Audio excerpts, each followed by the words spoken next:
തുടരുന്നു. Letter C on the stage now. വിഷയം കാവ്യവൽക്കരിക്കുന്ന കരിക്കുലങ്ങൾ.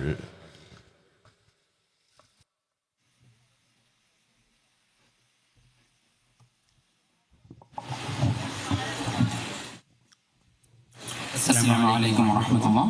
بسم الله والحمد لله. الصلاة والسلام على رسول الله وعلى آله وصحبه أجمعين. أما بعد. South ആഫ്രിക്കയുടെ പ്രഥമ പ്രസിഡന്റായിരുന്ന നെൽസൺ മണ്ടേല പറയുന്നുണ്ട്, നിങ്ങൾക്ക് ഒരു രാഷ്ട്രത്തെ തകർക്കണമെങ്കിൽ അവിടത്തേക്ക് വിദൂര മിസൈൽ ഇടേണ്ടതിന്റെയോ അല്ലെങ്കിൽ ആറ്റം ബോംബുകൾ നശിപ്പിക്കേണ്ടതോ ആവശ്യമില്ല. മറിച്ച് അവിടുത്തെ കരിക്കുലങ്ങൾ കൈകടത്തി ആ കരിക്കുലങ്ങളെ നശിപ്പിച്ചാൽ അവിടുത്തെ വളർന്നു തലമുറ നശിക്കുന്നതോടൊപ്പം ആ രാഷ്ട്രം ഒന്നാക്കി നശിച്ചു പോകുമെന്ന്. ആ വാക്ക് ശിരസാവഹിച്ചിട്ടാണ് യഥാർത്ഥത്തിൽ ഇന്ന് ഇന്ത്യ ഭരിക്കുന്ന സർക്കാർ മുന്നോട്ട് പോകുന്നത്. സർക്കാരിന്റെ പുതിയ ആശയങ്ങളെ സർക്കാർ നടപ്പിലാക്കാൻ തീരുമാനിക്കുന്ന ആശയങ്ങളെ NCERT പോലെയുള്ള ബോർഡുകൾ ഉപയോഗിച്ച് അവർ നിരന്തരം കുട്ടികളിലേക്ക് ഇഞ്ചക്ട് ചെയ്തുകൊണ്ടിരിക്കുകയാണ്. പ്രത്യേകിച്ച് NCERT എന്ന് പറയുന്നത് ഇതുപോലെയുള്ള കരിക്കുലങ്ങൾ ഉണ്ടാക്കാനും അതേപോലെ തന്നെ അത്യാവശ്യമായ പരിഷ്കാരങ്ങൾ നടപ്പിലാക്കാൻ വേണ്ടി ഉണ്ടാക്കിയിരിക്കുന്ന ബോർഡാണ്. അതിന് തലപ്പത്തിരിക്കുന്ന ഡോക്ടർ ഐസക് പോലെയുള്ള വ്യക്തികളെ, അദ്ദേഹം മലയാള പാരമ്പര്യമുള്ള വ്യക്തിയാണെങ്കിലും തീർത്തും ഉത്തരേന്ത്യൻ RSSന്റെ നിലപാടുകളോട് യോജിച്ചു പോകുന്ന ഒരു വ്യക്തിയാണ് ഡോക്ടർ ഐസക് എന്ന് പറയുന്നത്. കേരളത്തിൽ മലബാറിൽ നടന്ന കലാപങ്ങളുടെ 1921 നടന്ന കലാപങ്ങളെ തീർത്തും മുസ്ലിങ്ങൾ ചെയ്ത ഒരു ജിഹാദ് മാത്രമായി അതിനെ ചുരുക്കുകയും അത് ഹിന്ദുക്കളെ ആക്രമിക്കാനും കൊലപ്പെടുത്തുവാനും അവരെ ഇല്ലാതാക്കാനും വേണ്ടി ചെയ്തതാണെന്നും നിരന്തരം പഠിച്ചു വിടുന്ന വ്യക്തിയാണ് ഡോക്ടർ ഐസക്.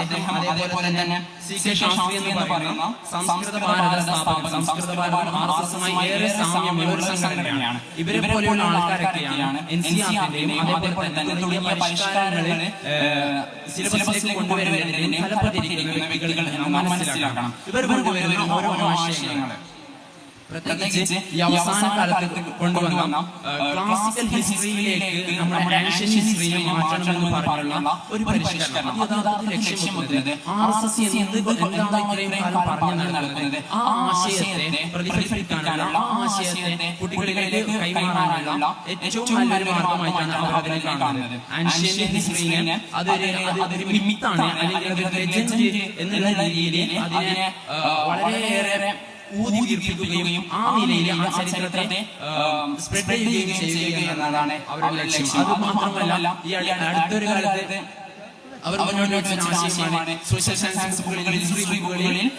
ഹിസ്റ്ററി പഠിപ്പിക്കുമ്പോൾ ഹിന്ദു രാജാക്കന്മാർ തോറ്റ ചരിത്രം മാത്രമേ പഠിപ്പിക്കുന്നുള്ളൂ. ഹിന്ദു രാജാക്കന്മാർ ഒരുപാട് ജയിച്ച ചരിത്രമുണ്ട്, അതുകൂടി കുട്ടികളെ പഠിപ്പിക്കണം. അത് പഠിപ്പിക്കലാണ് അത്യാവശ്യമെന്ന് പറഞ്ഞ് പാഠപുസ്തകങ്ങളെ ഒരു മതത്തിന്റെ യുദ്ധവിജയങ്ങളിലേക്ക് എന്ന രീതിയിലേക്ക് തിരിച്ചുവിടുന്ന, കൺവേർട്ട് ചെയ്യുന്ന തുടങ്ങിയ ആശയങ്ങളാണ് അവർ മുന്നോട്ട് വെക്കുന്നത്. മാത്രമല്ല, ഈ അടുത്ത് ഏറെ ചർച്ചയായതാണ് NCERTയിൽ ഇന്ത്യ എന്നുള്ളതിന് പകരം ഭാരതം എന്ന് ഉപയോഗിക്കണമെന്ന് പറഞ്ഞത്. യഥാർത്ഥത്തിൽ ഭാരതം എന്ന് ഉപയോഗിക്കണമെന്ന് ഈ അടുത്ത കാലത്ത് കൂടുതലായി പറയാനായിട്ട് കാരണം നാം അന്വേഷിച്ചു പോയാൽ RSSന്റെ തലപ്പത്തിരിക്കുന്ന മോഹൻ ഭഗത് എന്ന് പറയുന്ന വ്യക്തി ഒരു പ്രസംഗത്തിലൂടെ പ്രഖ്യാപിക്കുന്നുണ്ട്, ഇനിയുള്ള കാലത്ത് നാം ഇന്ത്യ എന്ന് പറയരുത്, നാം ഭാരത് എന്ന് പറയണം, അതിനെ നാം ലോകത്തൊന്നാകെ ഒരു ട്രെൻഡാക്കി മാറ്റണമെന്ന് അദ്ദേഹം പറയുന്നുണ്ട്. അതിനുശേഷമാണ് ഇതുപോലുള്ള പരിഷ്കാരങ്ങളൊക്കെ നടപ്പിലാക്കാൻ ശ്രമിക്കുന്നത്. അപ്പോ ഇതിന്റെ തുടക്കം എന്ന് പറയുന്നത് RSS തന്നെയാണ് എന്നതിൽ ഒരു തർക്കവുമില്ലാത്ത കാര്യമാണ്.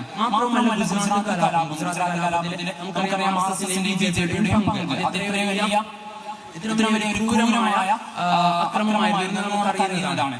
ആ അക്രമം പോലും പാഠപുസ്തകങ്ങളിൽ നിന്ന് എടുത്തു മാറ്റണമെന്ന് പറയാം. അതേപോലെ തന്നെ ഗാന്ധിവധം ജനാധിപത്യ ഇന്ത്യയിലെ ഏറ്റവും വലിയ അക്രമമാണ്. ഏറ്റവും ആദ്യത്തെ പ്രഥമമായ ജനാധിപത്യത്തിന്റെ നേരെയുള്ള ചൂണ്ടുപേരിലായിരുന്നു ഗാന്ധിജിയുടെ വധം എന്ന് പറയുന്നത്. ആ ഗാന്ധിജിയുടെ വധം, അതിലെ സവർക്കറുടെ പങ്ക് തുടങ്ങിയ കാര്യങ്ങളെ എടുത്തു മാറ്റാൻ ശ്രമിക്കുന്നു. അവിടെ ചോദ്യം ചെയ്യാനുള്ള അവസരങ്ങൾ കൊടുക്കുന്നില്ല. മറ്റുള്ള പല കമ്മ്യൂണിറ്റിയിൽ നിന്നുള്ള ആൾക്കാർ അതിനെ ചോദ്യം ചെയ്യുമ്പോഴും അവരുടെ ഏകമായ അവരുടെ ഭരണത്തിന്റെ സ്വാധീനം ഉപയോഗിച്ചുകൊണ്ട്, പവർ ഉപയോഗിച്ചുകൊണ്ട് എന്തും നേടിയെടുക്കാൻ പറ്റുന്ന ഒരു സാഹചര്യത്തിലാണ് ഇന്ന് അവർ കടന്നു പോകുന്നത്.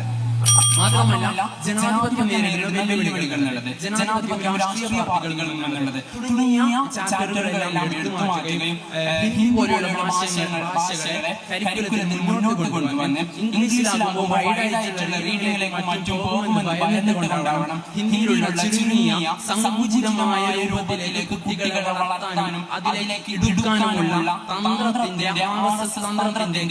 പ്രതിഫലമാണ് ഈ കരിക്കുലം മാറ്റങ്ങളിലൂടെ നാം കാണാൻ സാധിക്കുന്നത്.